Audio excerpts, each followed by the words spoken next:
Ce documentaire réalisé par Elisa Jadot nous questionne une nouvelle fois sur les inquiétants méfaits engendrés par les plateformes numériques et réseaux sociaux, pour la plupart contrôlés par les géants américains du secteur. Un monde du numérique qui fait d'ailleurs désormais l'objet d'un véritable bras de fer entre l'Union européenne et les États-Unis, à propos duquel nous allons revenir avec nos invités présents aujourd'hui sur ce plateau de Débat-Doc. Aurore Lalucq, pour commencer, bienvenue à vous. Vous êtes députée européenne issue du mouvement Place Publique et depuis 2024, la présidente de la Commission des affaires économiques et monétaires du Parlement européen. Et puis en face de vous, Asma Mala, bienvenue à vous Asma Mala. Bonsoir. Vous êtes politologue, spécialiste des enjeux politiques et géopolitiques de la tech et de l'intelligence artificielle. Et vous venez de publier au Seuil un livre qui fait parler de lui. Il s'intitule Cyberpunk, le nouveau système totalitaire. Et pour vous, une forme de totalitarisme cognitif est en train de se mettre en place. J'aimerais que vous nous expliquiez cela pour commencer. Alors très rapidement, tout autour de nous aujourd'hui, on a des infrastructures technologiques. Ce ne sont pas simplement des outils, ce sont vraiment des infras à partir desquels absolument tout le reste se déploie. Le fait social, le fait militaire, industriel, c'est là où on fait du lien, le quotidien. Et ce qui est incroyable, c'est qu'elles sont aujourd'hui complètement privées. C'est-à-dire qu'elles appartiennent à quelques grandes méga-corporations technologiques. Et pour ce qui concerne l'Europe, essentiellement américaine. Dont les Big Five, bien entendu, dont les il fameuses, était largement question dans le du documentaire. Et ce qui est incroyable, c'est qu'en fait, elles ont une dimension aujourd'hui qui est totalisante, pour ne pas dire, demain, si on n'y prend pas garde, totalitaire. Elles sont d'abord totalisantes d'un point de vue cognitif. Aujourd'hui, par exemple, les IA génératives, ChatGPT, dont on parle tant, et toutes les autres, elles sont un médiateur de pensée. Elles fabriquent le savoir, elles filtrent le savoir. Et si on a toujours le réflexe d'aller vérifier n'importe quelle information ou créer là-bas de la connaissance, eh bien, vous voyez bien qu'elles rebootent la pensée. Donc ça, c'est la première tentation totalitaire. Ouais. La deuxième, elle est attentionnelle. C'est les super apps, c'est les smartphones, c'est le point d'entrée, en fait, non pas vers le monde. Ce qui est incroyable, c'est qu'il n'y a plus de dehors dans l'architecture aujourd'hui technologique. On est complètement pris dans leur univers psychique et dans leur idéologie. Parce qu'il y a des idéologies derrière. Et puis enfin, c'est toutes les données aujourd'hui biométriques. Là, c'est tous les discours technosécuritaires, reconnaissance faciale, la reconnaissance de l'iris par Sam Altman, patron de OpenAI, de ChatGPT, etc., etc. Donc, il faut vraiment faire attention parce qu'il y a la dimension, oui, d'une forme de captation de l'intime. La définition, d'après Hannah Arendt, du totalitarisme, contrairement aux autres types de dictature, c'est qu'en fait, elle a la tentation de la captation totale de ce que nous sommes dans notre identité. Et c'est exactement ce que font ces technologies-là, donc il faut y prendre garde.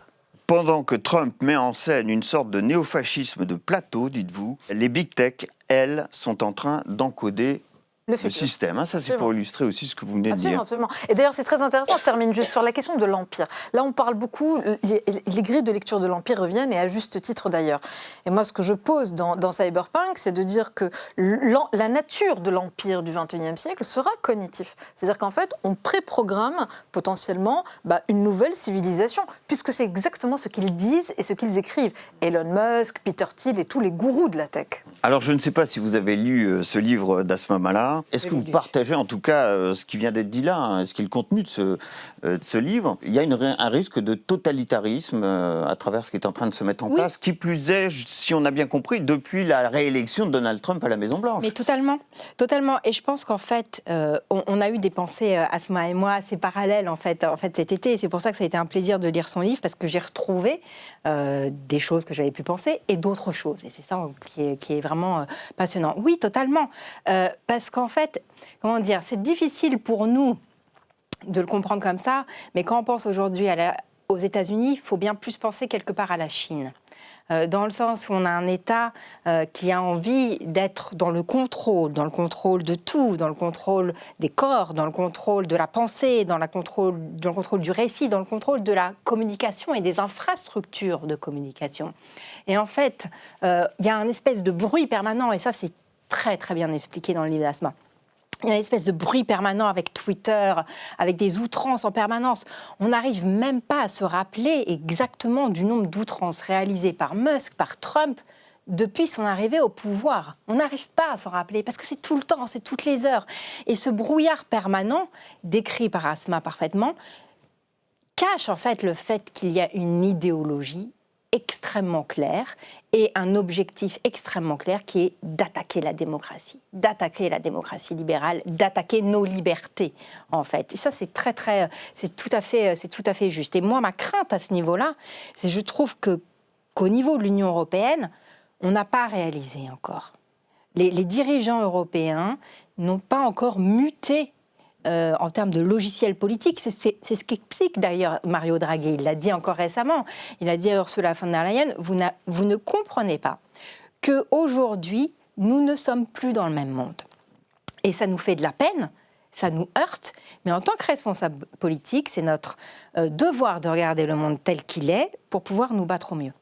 Alors vous dites que l'Union européenne n'a pas réagi, c'est pas tout à fait vrai, parce qu'il y a 2 règlements qui ont vu le jour en 2022, qui ont été mis en œuvre depuis le début de l'année 2024. C'est d'une part le Digital Service Act, là on parle de loi européenne, de règlement européen.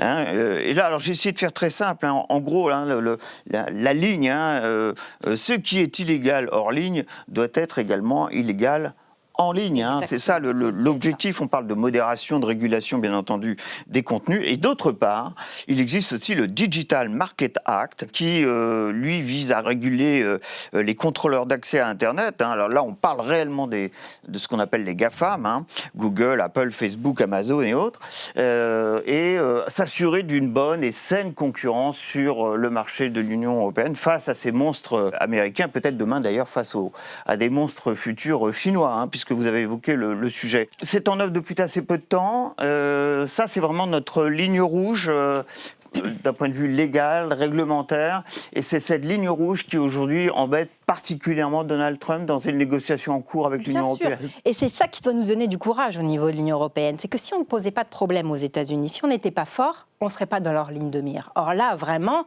il y a un côté où ils veulent nous vassaliser. Ils veulent vraiment qu'on ait finalement exactement la même législation. Et le fait qu'on ait ces deux actes, ces 2 législations fondatrices qui sont un bon élément, mais qui ne sont pas suffisants. C'est pas suffisant pour pouvoir nous protéger aujourd'hui des GAFAM quand même. Il faut vraiment qu'on ait nos propres infrastructures souveraines. Oui, ça c'est les États-Unis. Le gouvernement américain actuel ne le supporte pas. Tout comme notre législation sur l'intelligence artificielle, il ne supporte pas ça. Alors, il faut vraiment défendre ces législations coûte que coûte. Pourquoi ? Parce qu'en fait, regardez, Musk, ce qu'il a aujourd'hui, il a quoi ? C'est comme s'il avait le 20h de TF1, de France 2, de François, je cite tout le monde, toutes les secondes. Et au niveau mondial, c'est ça qu'il a en fait, Elon Musk. Aujourd'hui, il peut s'adresser à la terre entière en 30 secondes, sans qu'il y ait de modération. Regardez-vous dans les médias, il y a une réglementation, vous avez une éthique journalistique, vous avez des règles. Ce n'est pas le cas pour lui. C'est pas le cas pour lui. Et c'est ça aujourd'hui qui est dangereux. Et c'est pour ça que la question des réseaux, elle est essentielle. Donc oui, nous, il faut qu'on garde absolument ces réglementations-là qui m'ont permis par ailleurs de porter plainte contre X et contre Elon Musk. C'est ce que vous avez fait d'ailleurs. C'est ce qu'on a fait, voilà. À un moment où on voyait tout le temps trop, c'est tout. Ce qui montrait que c'était pas qu'un tuyau, c'était une ligne éditoriale qu'il était en train de suivre. Mais il faut qu'à côté de ça, et ça doit être notre obsession 24 heures sur 24 en tant que législateur, qu'on arrive à avoir une politique industrielle du numérique pour qu'on ait nos propres canaux de transmission. C'est vraiment notre survie qui en dépend. Alors le bras de fer, il date de très peu de temps en réalité, puisque Donald Trump et les États-Unis ont décidé d'augmenter leurs droits de douane vis-à-vis de l'Union européenne de 15%. Mais Donald Trump a dit, attention, je souhaite l'abrogation de ces fameux règlements européens pour mes entreprises américaines. Et si ce n'est pas le cas, sinon, je me laisse peut-être le droit d'augmenter encore ces droits de douane vis-à-vis de l'Union européenne. Donc c'est devenu un enjeu majeur dans ce bras de fer qui nous oppose aux États-Unis sur le sujet. C'est un enjeu majeur parce qu'en fait, il faut se rendre compte que les GAFAM ne vivent pas d'ailleurs sans le marché de l'Union européenne. Et c'est là où nous aussi, on doit prendre conscience de notre force. Apple... Un quart du chiffre d'affaires d'Apple, c'est chez nous. Du côté de Facebook, etc., c'est pareil. Il faut se rendre compte qu'on est fort. Il faut qu'on accepte d'assumer le fait qu'on peut être puissant si on veut.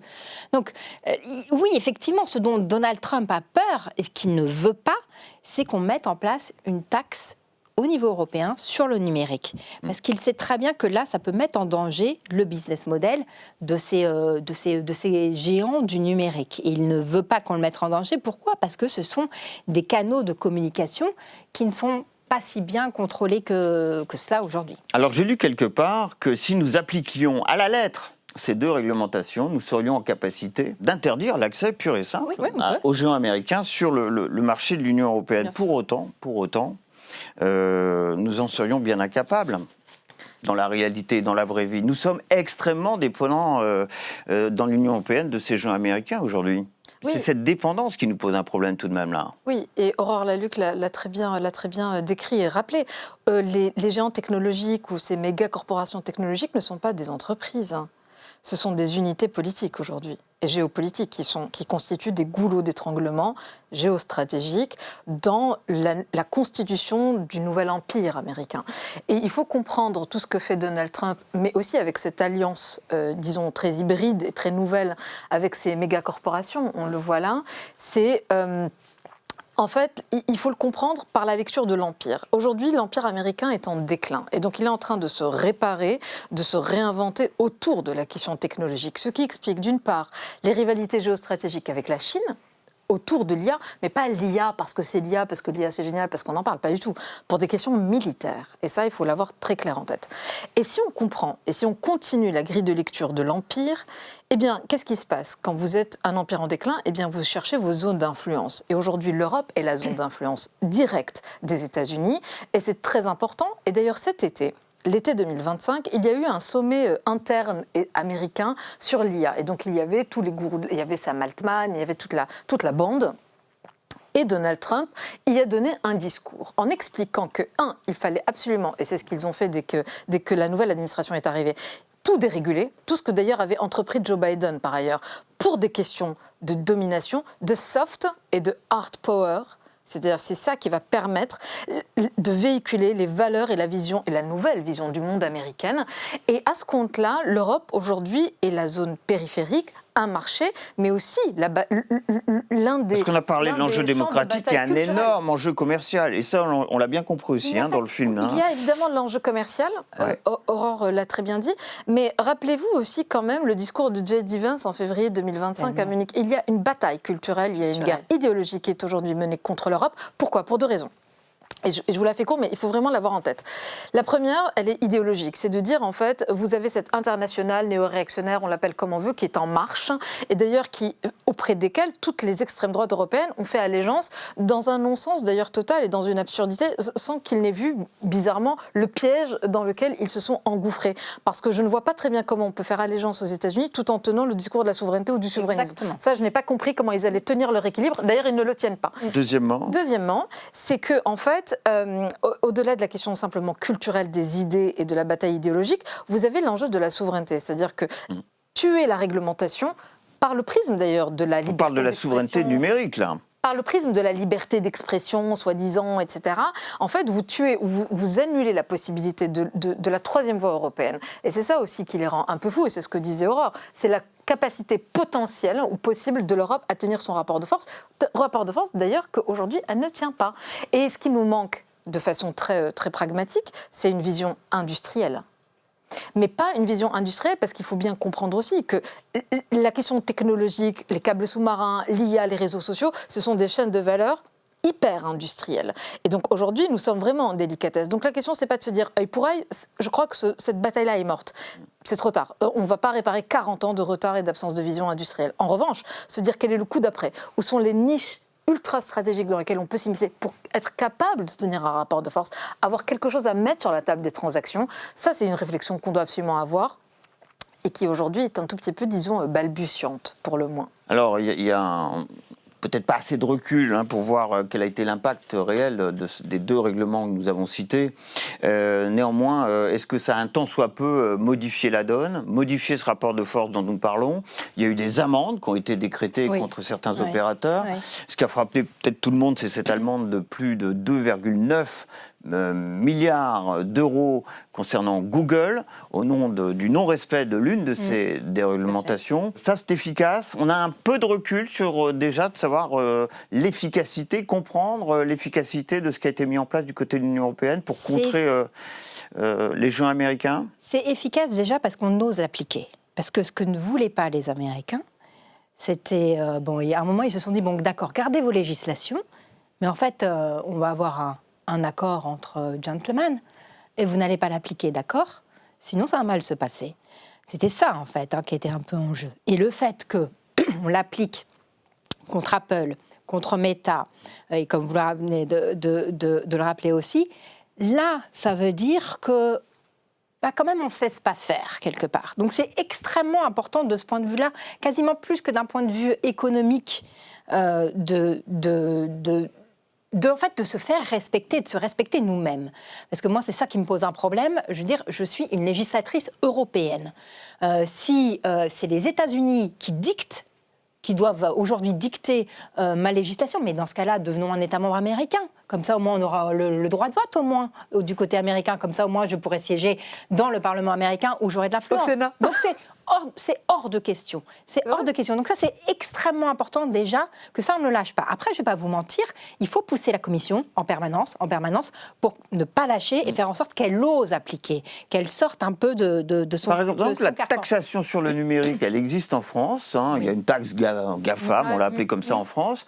En revanche, on n'avait pas réussi à les généraliser à l'échelle européenne, ça, On par n'avait exemple. pas réussi, c'est en cours de discussion. Je vois qu'il y a des évolutions. Après, le problème aussi, c'est que les États n'ont pas fait leur mue non plus. La Commission européenne n'a pas fait sa mue, mais les États non plus. C'est-à-dire que quand il s'agissait d'être véhément et de faire du rapport de force vis-à-vis des États-Unis, chaque État disait oui, mais attention, pas sur quelque chose où ça peut, moi je peux me prendre des sanctions, globalement. Donc chaque État, en fait, et même, je vais vous dire, les lobbies. Stéphane Séjourné, j'étais avec Stéphane Séjourné, le vice-président de la Commission européenne aux journées d'été du MEDEF, et il a rappelé... Ancien ministre des Affaires étrangères, par ailleurs. Il a rappelé au MEDEF... Vous êtes gentil de critiquer l'accord, mais je vous rappelle que vous étiez les premiers à être dans mon bureau pour dire attention, ne parle pas trop fort, ne faisons pas trop de rapports de force, parce que sinon on va se taper des sanctions, ça va être mauvais pour nous. C'est une erreur absolument dramatique. Et ensuite, je voudrais juste rappeler quelque chose, la Corée du Sud. La Corée du Sud, mais d'autres pays, je peux penser à la Pologne, où il n'y a pas Amazon, par exemple. La Corée du Sud, où il y a eu des alternatives à Uber, des alternatives à Apple Store, etc. Quand un pays décide de mettre en place une réglementation, pas uniquement pour réglementer, mais aussi dans une perspective de développer ses propres industries, ça fonctionne. Et en fait, c'est ça aujourd'hui qu'on doit faire. C'est DSA, DMA, très bien, il faut le garder, mais à côté de ça, il nous faut une vision et une politique industrielle. C'est vraiment urgent, parce que la démocratie, c'est pas un truc vague. La démocratie, c'est votre liberté de pouvoir lire ce que vous voulez, penser ce que vous voulez, faire ce que vous voulez, dans un cadre légal, mais de pouvoir écouter... moi, je suis très contente d'écouter Dominique Seux tous les matins sur France Inter, même si je suis pas d'accord avec lui, en fait. Et j'ai besoin de ça. Alors ça, c'est la fameuse alternative industrielle que vous évoquiez tout à l'heure. Qui est de la liberté de parole. Oui, Alors, parce qu'on a un peu l'impression, j'ai lu ici ou là, que, du côté de l'Union européenne, on essaie de gagner du temps avec cette ligne Maginot, on peut peut-être appeler ça comme ça, avec ces deux réglementations majeures qui sont déjà mises en œuvre. Le temps peut-être de trouver une solution alternative, de développer, je vais parler très simplement, des réseaux sociaux européens dignes de ce nom, etc., etc. Et semble-t-il, vous avez du mal à y croire, à cette alternative de votre côté européenne, face à ces géants américains aujourd'hui. Pourquoi ? Plusieurs raisons. Déjà parce que c'est ce que dit en creux aussi Aurore, c'est-à-dire que aujourd'hui, l'enjeu du 21e siècle, c'est qui va être le boss, le patron du prochain ordre mondial. Donc c'est en train de se jouer entre deux big states, c'est les seuls d'ailleurs propriétaires de géants technologiques, ou en tout cas qui ont vu éclore leurs géants technologiques, qui sont les États-Unis et la Chine. Donc le problème, c'est que l'Europe n'est pas une nation. Donc c'est exactement ce que décrivait Aurore, c'est-à-dire que dès l'instant où on va rentrer dans un rapport de force, chacun va avoir peur de sa sanction sur son territoire pour son industrie, à juste titre, parce qu'il y a des impacts sur le travail, sur les tarifs, sur l'inflation, les taxes, les inflations. Ce ne sont pas des jeux à somme nulle. Donc ça, c'est la première chose. La deuxième chose, c'est le niveau d'accoutumance dans lequel on est entré. Aujourd'hui, on pourrait couper. Si on coupe, je ne sais pas si on n'aurait pas, comme au Brésil d'ailleurs, on a coupé au Brésil. Oui, je suis pas certaine. On a coupé Facebook, je crois. Mais parce que ce n'est pas que ludique. C'est-à-dire qu'il faut comprendre aujourd'hui que ce sont des infras à partir desquels on travaille, on s'informe, on critique pas. C'est ainsi, c'est partout dans le quotidien. Donc si tout d'un coup on coupait, aussi d'ailleurs Donald Trump coupait. Oui. pour quelques heures, mettons, dans un rapport de force quelconque des services. Moi, je ne suis pas du tout persuadée de la réaction des citoyens européens. Je pense que ça peut créer une véritable, disons, colère ou un choc psychologique quelconque, etc. Donc, puis on en revient à cette fameuse dépendance qu'on a évoquée tout à l'heure. Accoutumance totale, absolument. Accoutumance, oui. Accoutumance. Et la dernière chose qui est peut-être une meilleure nouvelle, c'est que Trump, sa puissance, c'est un récit. C'est une construction qu'il a mis en scène et que nous gobons. Quand d'autres pays tiennent le rapport de force avec lui, alors ce sont des hommes forts, hein, c'est Israël, c'est la Russie, c'est l'Inde, c'est la Chine, il n'y a pas tellement de conséquences. Enfin, globalement, le rapport de force tient à peu près. Hein. Trump n'a pas écrasé ces pays-là. Il a plutôt même tendance à les respecter, en réalité. On l'a vu avec Anchorage, le sommet entre Russie et États-Unis l'été 2025. Donc attention à ne pas manger tout cru le récit de la puissance. C'est une mise en scène de la puissance. Ça veut donc dire que si on avait un tout petit peu de courage politique, on serait capable de tenir un rapport de force. On aurait des coups. Ce ne serait pas totalement neutre. Mais attention à ne pas être à ce point intimidé et intoxiqué par le récit de la puissance américaine. Si je peux rebondir, ce qui m'inquiète en fait, deux choses. La première, c'est que moi je vois bien qu'il y a une tentation de se dire « Allez, on va attendre et puis ça va passer ». Tout ça, ça n'est qu'une parenthèse. Trump, ça n'est qu'une parenthèse. On va attendre, sous-entendu, la fin de cette mandature Trump fin de cette numéro 2. mandature, et puis après, on va se retrouver... Et c'est pas une parenthèse, je suis entièrement d'accord. Et à la fin des fins, on va se retrouver dans le monde qui existait avant, cette mondialisation. C'est terminé, ça. Et ça, voilà, ce deuil n'est pas fait. Et c'est ce qui m'inquiète, moi, le plus. C'est-à-dire qu'on est dans un moment qui est en fait hyper politique. Hyper politique. Trump, on l'aime ou on l'aime pas. Il fait de la politique. Et d'ailleurs, il est même capable des fois de montrer qu'il est plus puissant que l'homme le plus riche du monde, qui est Elon Musk, puisqu'il a été capable de lui plier le bras à un moment. Et je suis d'accord, il ne comprend qu'une chose, il ne respecte qu'une chose, c'est le rapport de force, c'est ça qu'il faut qu'on le fasse. Et la domination. Je me permets aussi de rebondir sur ce qu'a dit Asma, sur il faut gagner le coup d'après. Oui, mais je voudrais en revenir sur le coup d'après, parce est-ce qu'on en est capable de développer notre propre industrie? Bien sûr, on en est capable. Évidemment. Ce qui est terrible, c'est quand vous allez aux États-Unis, en Californie par exemple, moi j'y étais il n'y a pas longtemps, il n'y a que des Européens. Et ils ne vivent que de quoi? Ils ne vivent que de nos cerveaux. Et ils nous le disent. Ils nous disent merci de payer des impôts, merci pour votre modèle social. Et ils sont capables de vous lister les meilleures écoles qu'on a en France. Avec les formations, ils les connaissent par cœur. Et elles ne sont pas qu'à Paris. Hein. Ils ont été capables de me citer exactement, de me faire une carte complète d'en France, là où ils vont chercher les gens. On a des cerveaux. On n'arrive pas à les garder? On n'arrive pas à les garder. On a des cerveaux. On a de l'argent. C'est pas vrai qu'on est un pays, un continent pauvre. Draghi le dit, l'Union européenne vit sous ses moyens, pas au-dessus, sous ses moyens. On n'investit pas assez. Ce qui nous manque, en fait, c'est une vision politique. C'est-à-dire qu'on est dans un moment politique, il nous faut une vision politique. On se dit, telle est la priorité. Si c'est ça la priorité, après le reste, ça suivra parce qu'en fait, on l'a. Mais il faut qu'on récupère nos cerveaux qui sont aux États-Unis et qui ont été formés et qui ont des compétences maintenant que nous n'avons plus forcément. Il faut forcément avoir une politique communautaire.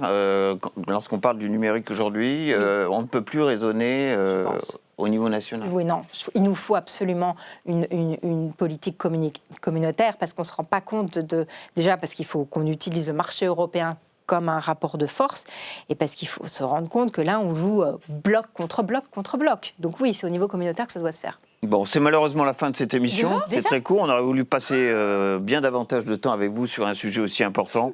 Merci en tout cas d'avoir participé à ce débat doc, après ce documentaire que nous vous proposions aujourd'hui dans cette émission. Merci aussi à Félicité Gavalda qui m'a amplement aidé à préparer cette émission. Vos réactions, ça sera sur #débatdoc. Nos invités d'ailleurs auront tout le loisir de réagir à ce que seront d'ailleurs, ces réactions à cette adresse. Si elles sont polies et bienveillantes. Bien entendu. Et je vous donne rendez-vous tout simplement pour un prochain débat doc. Ça sera bien entendu avec son documentaire et son débat. À très bientôt.